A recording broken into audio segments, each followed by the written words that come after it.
Hey everyone, welcome to Judging for the Win. I'm Dave, and this is my daily ruling. Today's question comes to us from the True Stories collection, as in, it actually happened in a tournament that I was actually judging. Amy plays Minimus Containment against Nick's Knight's Pledge. What happens? Alright, so for this question, the first thing we want to look for is the wording in addition to its other types, or it's still a blank, in the text of Minimus Containment. If we see either of those phrases, that means that the permanent that's enchanted gets to keep all of its old types.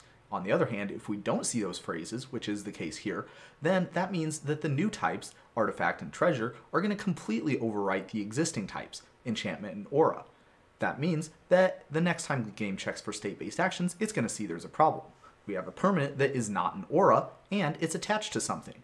Anytime you see something like that, you're going to have that permanent become unattached and remain on the battlefield. The other important thing to note about that state-based action is that it's a one-way trip. In other words, if the Minimus Containment gets destroyed later on, then the enchantment isn't going to magically attach itself back on to the thing that it was enchanting. It's just going to stay on the battlefield unattached, at which point another state-based action is going to kick in and see an aura with nothing that it's attached to and put it into its owner's graveyard. In case you were wondering, everything that I just said about how this works is exactly the same if you were going to play Minimus Containment against an equipment.